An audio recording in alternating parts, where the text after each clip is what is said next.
بسم اللہ الرحمن الرحیم۔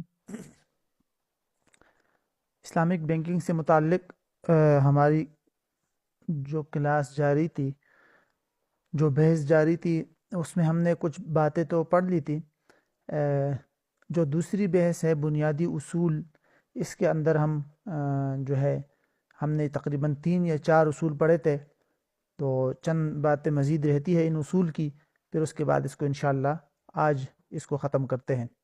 تو 1-2 اصول آپ مزید جان لے، 2 یا 3 اصول، اس کی تھوڑی سی تفصیل آپ ذہن میں رکھ لے۔ 5واں اصول، یعنی 4 اصولوں کی طرح 4 اصول ہم نے ڈسکس کر لیے تھے، تو ذرا 5واں اصول دیکھتے ہیں۔ 5واں اصول یہ ہے، یہ آپ مجھے کوئی کنفرم کر دے کہ کیا یہ ہم نے پڑھا تھا وعدہ کی شرعی حیثیت، کہ وعدہ کو پورا کرنا شریعت میں لازم ہے یا نہیں؟ یہ والا اصول ہم نے پڑھا تھا یا نہیں؟ کوئی ساتھی بتا دے 5واں اصول، یا اصول ہم نے مکمل کیے تھے یا نہیں؟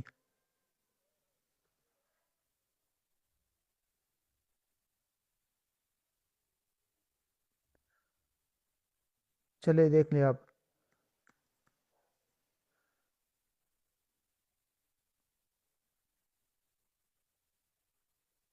ایک منٹ، اچھا ٹھیک ہے، اصول ہم نے مکمل کر لیے تھے۔ یہ بنیادی اصول ہم نے مکمل کر لیے تھے کہ وعدہ کی شرعی حیثیت کیا ہے۔ تو میں نے کہا تھا، ہم نے یہ پڑھا تھا کہ وعدے کو ضرورت کے موقع پر اس کو لازم کیا جا سکتا ہے قضاءً بھی، اور اسی طرح یہ اصول بھی ہم نے پڑھا تھا کہ کسی ایک کانٹریکٹ میں دوسرے کانٹریکٹ کی شرط نہیں لگانی چاہیے۔ اور یہ بھی ہم نے پڑھا تھا، یہ اہم ہے، التزام بالتبرع، کہ اگر کوئی شخص اپنے اوپر کہ اگر کوئی شخص ہے وہ اپنے اوپر جو ہے وہ کسی صدقہ وغیرہ کو لازم کرتا ہے، تو کیا وہ اس پر لازم ہو جاتا ہے یا نہیں؟ ٹھیک، تو اس سلسلے میں میں نے جو ہے کچھ خلاصہ آپ کو بتایا تھا کہ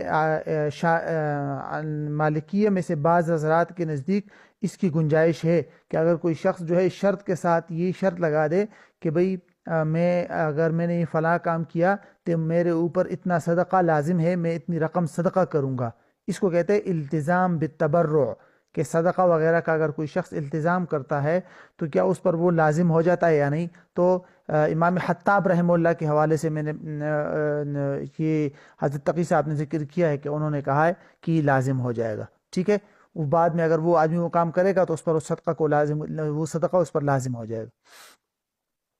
اب ذرا ہم آتے ہیں انطباق کی طرف، دوسری بحث کے اندر جو اصولوں کا انطباق اور تجزیہ تھا، ٹھیک ہے۔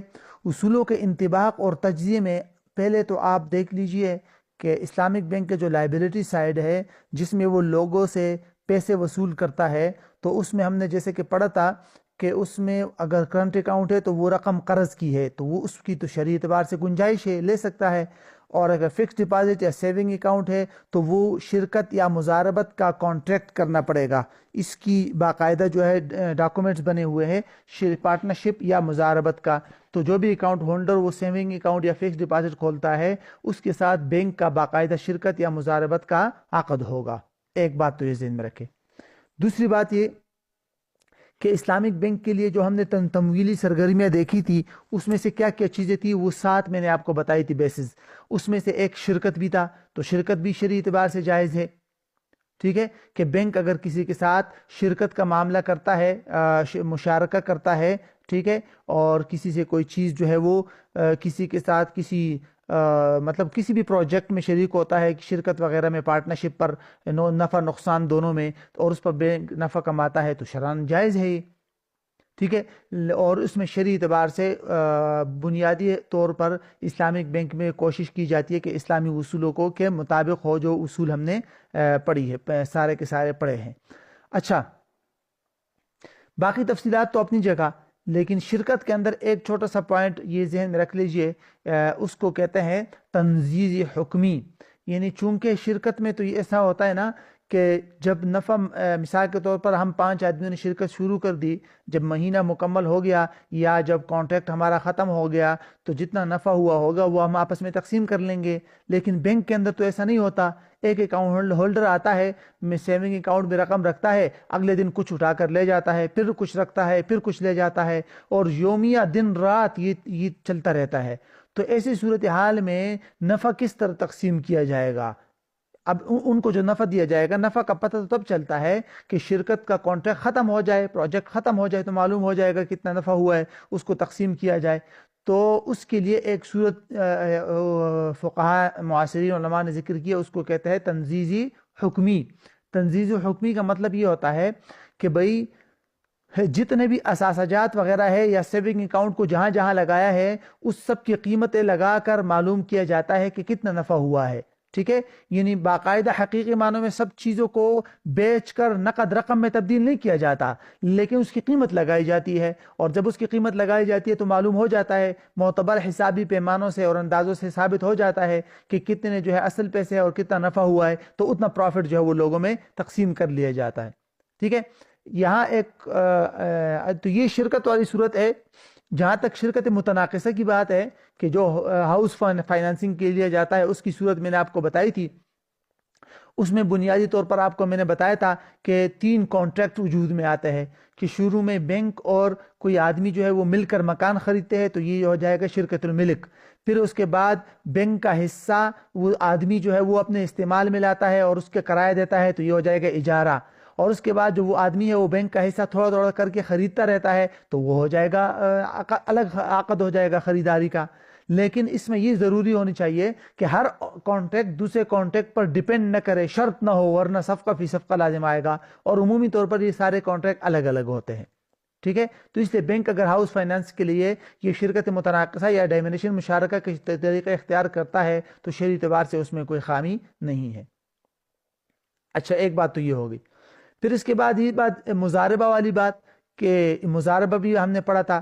ٹھیک ہے، تو اس کے لیے بھی کوئی اور الگ سے کوئی خرابی اس میں نہیں ہے. مضاربہ شرعی طور پر کر سکتے ہیں. بینک اگر کہیں پر کوئی پیسے لگا رہا ہے مضاربت کی بنیاد پر اور اس سے نفع کما رہا ہے تو اس میں بھی شرعی اعتبار سے کوئی خرابی نہیں ہے. نمبر 3 پہ ہے مرابحہ. یہ بینک زیادہ کرتا ہے اور اس کی تفصیلات میں نے آپ کو بتائی تھی کہ کسٹمر آتا ہے بینک کے پاس، بینک کو کہتا ہے مجھے گاڑی کی ضرورت ہے فلاں چیز کی، بینک اس کو اپنے لیے خرید کر کسٹمر کو مہنگے داموں بیچتا ہے. ٹھیک ہے نا، اسی طرح کرتا ہے. لیکن یہاں جو پوائنٹ ذہن میں رکھنے کے ہیں وہ 2-3 پوائنٹ آپ ذہن میں رکھ لیجئے. ایک پوائنٹ تو یہ ہے کہ جب کسٹمر سب سے پہلے بینک کے پاس آتا ہے کہ مجھے فلاں گاڑی خریدنی ہے، آپ میرے لیے خرید کر دے دے، تو بینک اس سے ماسٹر ایگریمنٹ پر وعدہ لیتا ہے کہ بھائی ہم یہ گاڑی خریدیں گے، لیکن آپ وعدہ کریں آپ ہم سے گاڑی خریدیں گے اور یہ وعدہ تم پر لازم ہے، تم ضرور خریدو گے.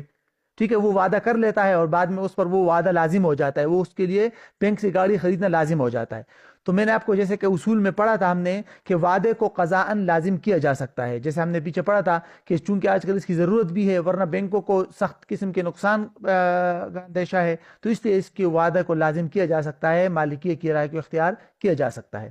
مرابحہ میں ایک پوائنٹ تو یہ ذہن میں رکھے. دوسرا مرابحہ کے اندر دوسرا پوائنٹ یہ ذہن میں رکھے جو عام طور پر لوگ یہ اعتراض اٹھاتے ہیں، اس کی وضاحت میں نے پیچھے بھی کی تھی کہ اسلامک بینک کائبور کو کیوں فالو کرتے ہیں. کائبور جانتے ہیں نا، Karachi inter bank offer rate, کہ اگر کہ سودی بینک جو قرض دے کر جتنا سود کماتے ہیں اسلامک بینک اتنا ہی کام، یعنی صرف اپنی پروسیس اور ایکٹیویٹی کو تھوڑا سا تبدیل اور چینج کر لیتے ہیں، نفع اتنا ہی کماتے ہیں جتنا سودی بینک کماتے ہیں. تو کیا ہوا اگر مقدار دونوں کا ایک ہو جاتا ہے نفع میں؟ یہ تو محض ایک بینچ مارک ہے. یہ کوئی مطلب اصل میں نے آپ کو پہلے بھی بتایا تھا کہ اصل چیز پروسیس اور ایکٹیویٹی ہے کہ اگر پروسیس شریعت کے دائرے میں ہے تو نفع آپ جتنا بھی کمائے، جتنا سودی بینک سود پہ کما رہا ہے اتنا آپ جائز کمائے تو جائز ہونا چاہیے، کیونکہ یہ کوئی ایسی چیز تو نہیں ہے کہ اصل چیز پروسیس ہے. جب پروسیس ٹھیک ہے تو پھر کوئی خرابی نہیں. اچھا، 2 نقطے ہو گئے مرابحہ سے متعلق. مرابحہ سے متعلق ایک اور پوائنٹ بھی ذہن میں رکھ لے کہ جب مرابحہ پر میں نے بینک سے کوئی چیز خرید لی، میں بینک کو ماہانہ قسط ادا کرتا ہوں، تو اگر میں بینک سے کوئی قسط میں تاخیر کرتا ہوں، ادائیگی میں تاخیر کر دیتا ہوں تو مجھ سے جرمانہ لیتے ہیں. تو اس پر بھی لوگ اعتراض کرتے ہیں کہ سودی بینک بھی جرمانہ لیتا ہے، اسلامی بینک بھی جرمانہ لیتا ہے. تو اس کے بارے میں ہم نے پیچھے پڑھا تھا کہ اس کو کہتے ہیں جبری صدقہ، التزام بالتبرع۔ امام مالک رحمہ اللہ کے ہاں یہ رائے ملتی ہے کہ ان کے ہاں یہ لازم کیا جا سکتا ہے۔ تو اسلامک بینک سے جب کوئی شخص گاڑی خریدتا ہے جو ہے مرابحہ پر، تو بینک اس کے ساتھ یہ کانٹریکٹ کے اندر یہ التزام بالتبرع اور سب جبری صدقہ والا کانٹریکٹ بھی سائن کراتا ہے کہ اگر بھائی میں نے قسط کی ادائیگی میں تاخیر کر دی تو میرے اوپر لازم ہوگا کہ میں اتنی رقم صدقہ کروں گا، ٹھیک ہے۔ تو اس کا فائدہ بینک کو تو اتنا ہوتا ہے کہ بھئی یہ آدمی قسطوں میں تاخیر نہیں کرتا، باقی یہ رقم بینک اپنے پاس نہیں رکھ سکتا، یہ اس آدمی پر لازم ہے کہ وہ بینک کو دے گا اور بینک پھر اس کو کسی خیراتی کاموں میں لگائے گا۔ اب یہاں پر یہ اعتراض ہو سکتا ہے کہ چلے بھئی اگر ہم اس نے مان لیا کہ یہ صدقہ ہے اور یہ آدمی قسط میں تاخیر کرے گا تو اس پر صدقہ لازم ہو جاتا ہے، تو چلو ہم نے مان لیا کہ اس پر صدقہ لازم ہے، لیکن بینک کو کیوں دے؟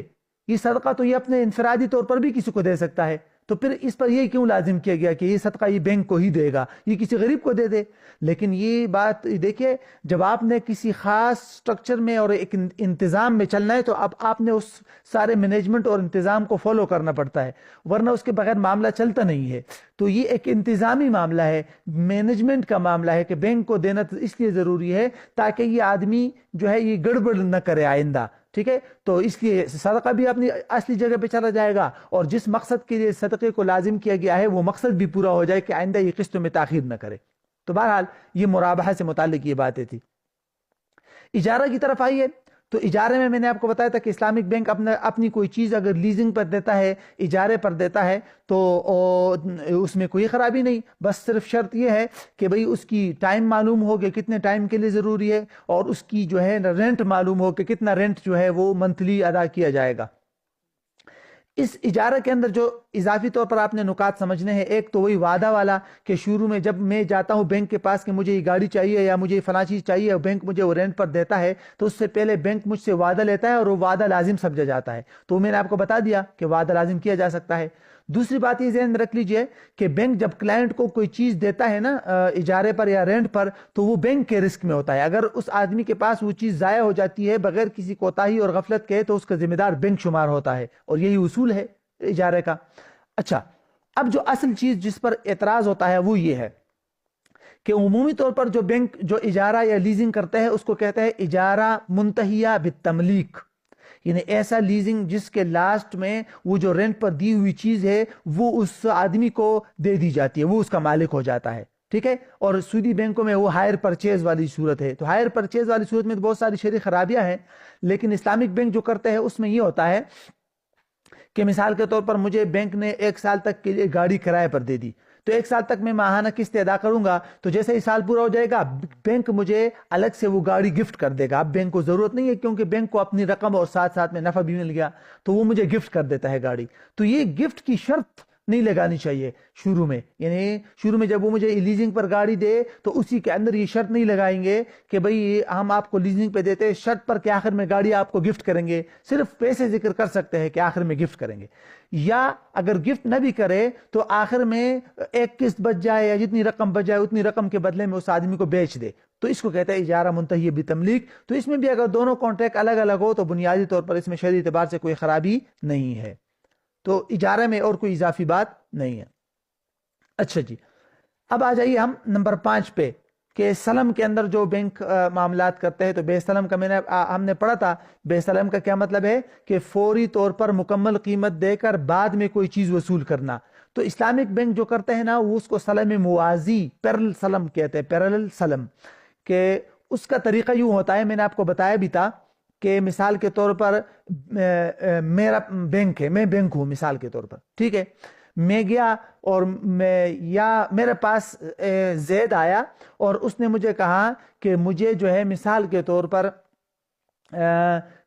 پر مجھے 20 ٹن جو ہے وہ گندم چاہیے، ٹھیک ہے، جو اس کو چاہیے 1 جنوری 2021 کو، میں نے اس کے ساتھ بے سلم کر دیا، اس طرح کہ ساری پیمنٹ میں نے لے لی اس سے اور میں نے کہا ٹھیک ہے میں آپ کو دے دوں گا۔ ابھی اس سے میں نے سارے مثال کے طور پر 10 لاکھ روپے لے لیے، یہ ہو گیا میرا یعنی کہ میں بینک ہوں نا، تو میرا اور زید کے درمیان ہی کانٹیکٹ ہو جائے گا۔ پھر میں جاتا ہوں کسی کاشتکار وغیرہ لوگوں کے پاس اور ان کے ساتھ بے سلم کرتا ہوں کہ بھائی مجھے 31 دسمبر 2020 کو آپ جو ہے نا 20 ٹن گندم چاہیے، یہ مجھے دے دو اور یہ لے لو، مثال کے طور پر ان کو میں نے کم پیسے دے دیے، 9,50,000 یا اتنے، ٹھیک ہے، ان کے ساتھ میں نے بے سلم کر دیا، 2 بے سلم ہو گئے. پہلے بے سلم کے اندر میں سیلر ہوں اور دوسرے بے سلم کے اندر میں بائر ہوں. ٹھیک ہے، پھر جب مجھے کاشتکاروں کی طرف سے گندم آتی ہے تو میں آگے اپنے کسٹمر کو دے دیتا ہوں، اس کو کہتے ہیں بے سلم.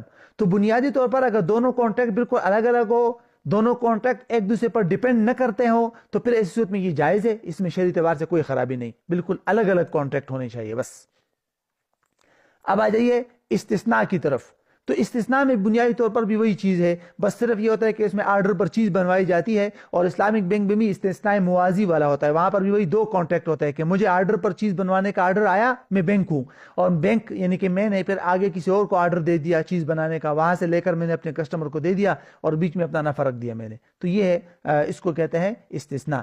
جہاں تک حوالہ کی بات ہے تو اس میں ایسی کوئی خرابی نہیں ہے. عقد حوالہ جو 7 نمبر والا پوائنٹ تھا کہ ایسا جس میں رقم کی ٹرانسفرنگ پر فیس لیتے ہیں، ایک جگہ سے دوسری جگہ رقم ٹرانسفر کرتے ہیں، اس پر فیس وصول کرتا ہے بینک، یا اے ٹی ایم وغیرہ کی فیس وصول کرتا ہے، یہ تو اس کی خدمات ہے، اس پہ کوئی شرعی اعتبار سے کوئی خرابی نہیں ہے.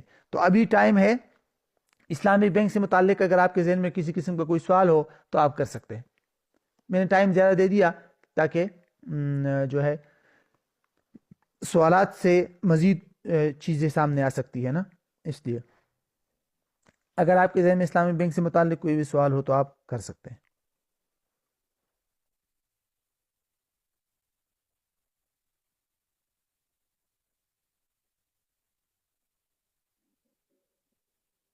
وعلیکم السلام.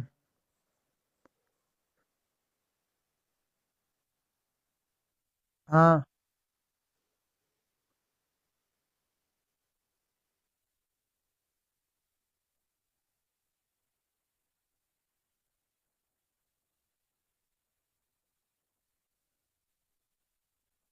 ہاں ہاں،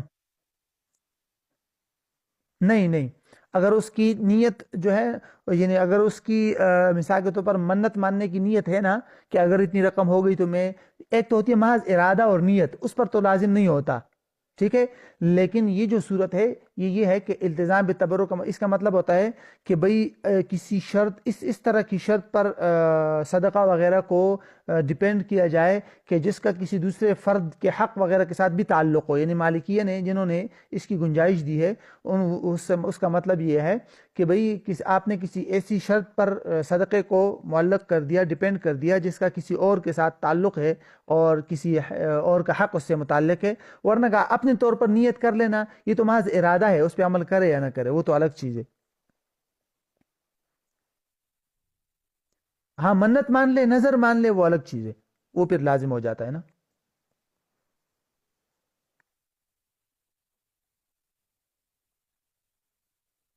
اور کوئی سوال ہے تو؟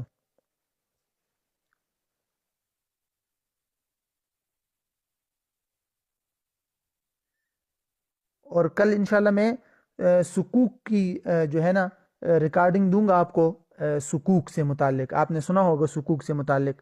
تو جواد صاحب آپ وہ مکمل ریکارڈنگ سن کے آپ اس کو لکھ بھی لیجئے. ٹھیک ہے، کیونکہ وہ مجھے چاہیے بھی، تو آپ اس کو لکھ لیجئے. یہ اسی سبق کا میں نے کہا تھا کہ آپ کو، کہ آپ لکھ لیں گے، اور باقی ساتھی اس کو سن لیجئے. اس میں نے جو ہے نا معاییر شرعیہ جو ہے، شریعہ سٹینڈرڈ، اس کو مکمل طور پہ اس کا خلاصہ میں نے اس ریکارڈنگ میں جمع کیا ہے. تو آپ سکوک والی انشاءاللہ کل لے لوں گا میں.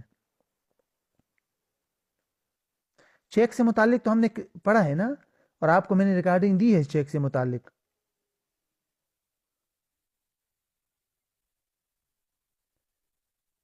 یہ دارالفتاح کے نام سے جو شریک ہے ہمارے ساتھی زبیر صاحب ہے شاید، یہ چیک سے متعلق پوچھے. تو چیک سے متعلق ریکارڈنگ میں نے دی تھی نا آپ ساتھیوں کو، میں نے دی تھی شاید.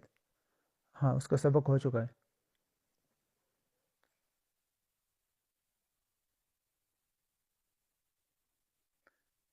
اور کوئی سوال ہو تو کر لیجئے. عمومی طور پر نا جو سوال ہوتا ہے وہ یا تو وعدے سے متعلق ہوتا ہے کہ بھئی کسٹمر جب بینک کے ساتھ وعدہ کرتا ہے اس وعدے کو کیوں لازم کیا جاتا ہے، تو اس کا الگ سے پھر آپ دیکھ لیجئے، مالکیہ کی رائے ہے نا. ایک اسی طرح قسطوں میں تاخیر پر جرمانہ کیوں لیا جاتا ہے، وہ بھی میں نے آپ کو اس کی بنیاد بتا دی کہ وہ التزام بالتبرع ہے، ہاں، صدقہ. یا اس میں یہ ہوتا ہے کہ بھئی ایک اجارہ و لیزنگ وغیرہ کے آخر میں چیز باقاعدہ مالک کر کے کیوں واپس، یعنی چیز کیوں دی جاتی ہے، اس کرایہ دار کو کیوں مالک بنایا جاتا ہے، وہ اجارہ منتہی بالتملیک وغیرہ ہے. تو اس طرح کر کے. وعلیکم السلام. آپ کی آواز کلیئر نہیں ہے.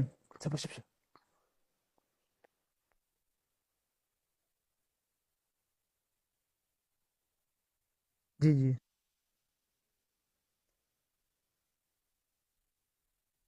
اچھا، وہ تنزیزی حکمی میں اس کو بتا رہا تھا کہ اگر بینک نے کہیں پر شرکت وغیرہ کی بنیاد پر پیسے لگائے ہیں یا کہیں پر بھی فائنانس کیا ہوا ہے، تو میں نے بتایا تھا کہ اگر عام شرکت کا کوئی معاملہ ہو نا، تو اس میں تو پتہ چل جاتا ہے کہ بھئی یعنی کانٹریکٹ مکمل ہو گیا یا فلاں پروجیکٹ مکمل ہو گیا تو اتنا نفع ہو گیا. لیکن بینک میں جو کسٹمر ہوتا ہے وہ تو آتے جاتے ہیں، یعنی یہ بھی معلوم نہیں ہوتا کہ بھئی کس آدمی نے، مثال کے طور پر زید ہے، اس نے آج بینک کے پاس جو ہے 10 لاکھ روپے رکھے، پھر کہ کل نکال دیے، 1 لاکھ چھوڑ دیے، پرسوں پھر اس نے واپس 10 لاکھ رکھ دیے، پھر 3 4 دن اس طرح کر کے نا. تو پھر کنفرم طور پر کہ بھئی ہم کس آدمی کو کس طرح نفع دے، اس کے لیے نا ایک وہ ہوتی ہے، اس کو کہتے ہیں ڈیلی پروڈکٹ، مطلب ڈیلی جو نفع پروفٹ ہوتا ہے. اس کا طریقہ یہ ہوتا ہے کہ بینک کے پاس ایک خاص سافٹ ویئر ہے، اس سے پتہ چلتا ہے کہ فی کس نے، یعنی فی آدمی نے پورے مہینے میں یا اتنے عرصے میں کتنا ٹائم کتنے پیسے رکھے ہیں. تو اس پروفٹ کو نا، پروفٹ کو پہلے تو پروفٹ کو تقسیم کیا جاتا ہے کہ کتنا نفع ہوا. پروفٹ تو معلوم کرنے کا طریقہ یہ ہوتا ہے کہ جتنے بھی بینک کے پاس مملوکہ چیزیں ہیں یا بینک نے جہاں جہاں پروجیکٹ کیا ہے اس کی قیمت لگا کر، اس کی پروفٹ وغیرہ لگا کر اس کو تقسیم کیا جاتا ہے پہلے اتنے پیسوں پر جتنے پیسے بینک کے اکاؤنٹس وغیرہ میں ہے، یعنی سیونگ اکاؤنٹس میں یا بینک نے جہاں لگائے ہیں. پھر اس کے بعد یہ معلوم کیا جاتا ہے کہ فی کسٹمر اس پورے ٹائم میں، جتنے ٹائم میں یہ پیسے آگے لگے ہوئے تھے، تو اس پورے ٹائم میں فی کسٹمر نے کتنے پیسے اکاؤنٹ میں پڑے ہوئے تھے کتنے ٹائم کے لیے. تو فی دن اور فی روپیہ اس طرح پروفٹ تقسیم کر کے پھر ہر ایک کسٹمر کو اس کا دے دیا جاتا ہے کہ اگر زید کے پیسے ہیں وہ 25 دن تک پڑے رہے، اس پورے 30 دنوں میں 25 دن تک تھے، اور ان 25 دنوں میں سے ایک دن اس کے پیسے تھے مثال کے طور پر 10 لاکھ روپیہ، اگلے دن تھے 8 لاکھ روپیہ، اگلے دن تھے 6 لاکھ روپیہ، اس طرح کر کے تو اس حساب سے پھر نفع بھی تقسیم کیا جاتا ہے. اس کو ڈیلی پروڈکٹ کا طریقہ کہتے ہیں. اس کا ایک فارمولہ بھی ہے، وہ ابھی میرے ذہن میں نہیں ہے، کہ اس طرح فی روپیہ یا پروفٹ تقسیمی کل رقم، پھر آگے پتہ نہیں تقسیمی فی یوم، اس طرح کر کے فارمولہ ہے، وہ میں دیکھتا ہوں، مجھے مل جائے میں آپ کو گروپ میں دیتا ہوں. بہرحال یہ ایک طریقہ ہے، اس کو تنزیزی حکمی کہتے ہیں. تھوڑا مشکل ہے اس کا یہ والا طریقہ سمجھنا، لیکن اس کا ایک فارمولہ سا ہے، وہ میں دیکھتا ہوں، مجھے مل جائے میں آپ کو انشاءاللہ گروپ میں دیتا ہوں.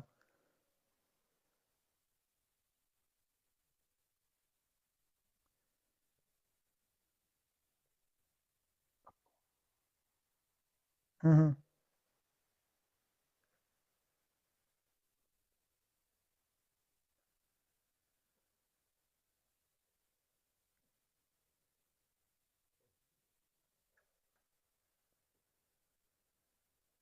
ہوں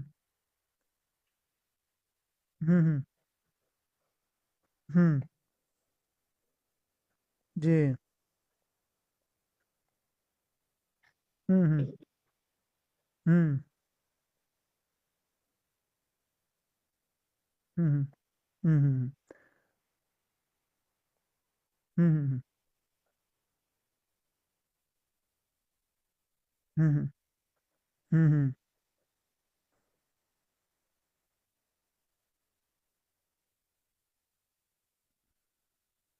ہوں ہوں.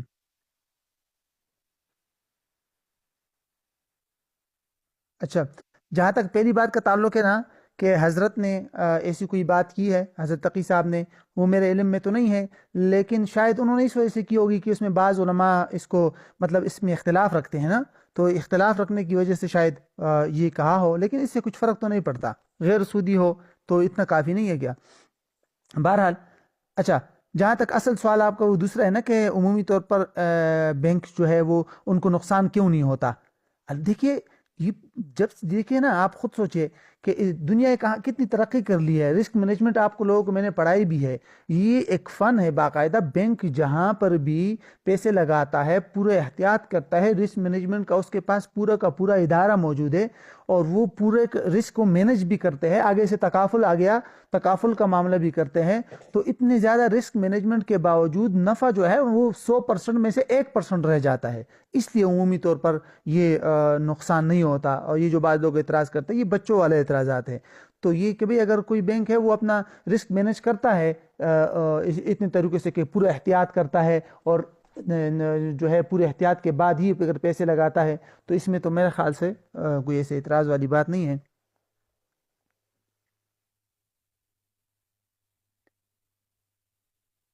اچھا، یہ انہوں نے کہا ہے نا کہ درمیانی مہینے میں جو اکاؤنٹ کھولے جاتے ہیں اس وقت بینک کے منافع نقصان کا پتہ نہیں چلتا، تو نئے اکاؤنٹ ہولڈر کو منافع کس بنیاد پر دیا جاتا ہے. دیکھیے ایک پوائنٹ آپ سمجھ لیجئے، فقی اصول ہے ایک، فقہ حنفی کا ایک اصول ہے، علامہ کاسانی رحمہ اللہ نے ذکر کیا ہے. وہ یہ کہ جب ایک مرتبہ شرکت شروع ہو گئی نا، ایک مرتبہ کانٹریکٹ شرکت کا پارٹنرشپ کا شروع ہو گیا، اس کے بعد اس بات کو نہیں دیکھا جائے گا کہ کس آدمی کے پیسوں پر نفع ہوا، کس آدمی کے پیسوں پر نفع نہیں ہوا. اس کے بعد مشترکہ طور پر سارے اس کھاتے کو دیکھا جاتا ہے. مثال کے طور پر ہم 3 آدمیوں نے شرکت شروع کر دی آج. ابھی میرے پیسے میرے جیب میں ہیں، اور آپ کے پیسے آپ کے جیب میں ہیں، اور ہم نے آپ کے پیسے اٹھا کے اس سے کاروبار کے اس سے نفع کما لیا، تو وہ نفع ہم سب میں تقسیم ہوگا، حالانکہ ہم نے اپنے پیسے نہیں لگائے ابھی تک. کیوں؟ اس لیے کہ شرکت پارٹنرشپ جب ایک مرتبہ شروع ہو جاتی ہے، اس کے بعد الگ الگ پیسوں کو نہیں دیکھا جاتا. تو اب آ جائیے یہاں پر، مسئلہ یہاں پر اس طرح ہے کہ کچھ اکاؤنٹ ہولڈر ایسے ہیں جو مہینے کے شروع میں ان کا اکاؤنٹ میں پیسے موجود ہے. کچھ اکاؤنٹ ہولڈر ایسے آئے جو 15 تاریخ کو آ گئے، ٹھیک ہے. اچھا، اور مہینے کے آخر میں سب کو نفع دیا جاتا ہے. تو یہ جو 15 دن کے بعد آئے، ان کو 15 دن کا نفع ملے گا، آخری 15 دنوں کا. اور جو شروع میں سے تھے وہ پورے مہینے کا نفع ان کو دیا جائے گا. میں نے آپ کو پہلے بتایا تھا کہ یومیہ اعتبار سے نفع تقسیم ہوتا ہے نا، کہ پروفٹ تقسیم کیا جاتا ہے.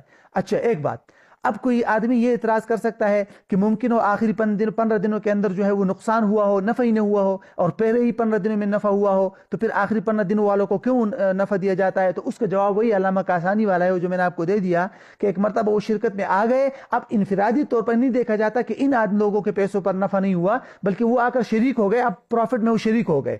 جب مکمل طور پہ اگر مکمل پیسوں سے جتنا نفع ہوا ہے اسی کو دیکھیں گے، الگ سے ان کے پیسوں کو نہیں دیکھیں گے. ٹھیک ہے، یہ علامہ کاسانی رحمہ اللہ نے اس کی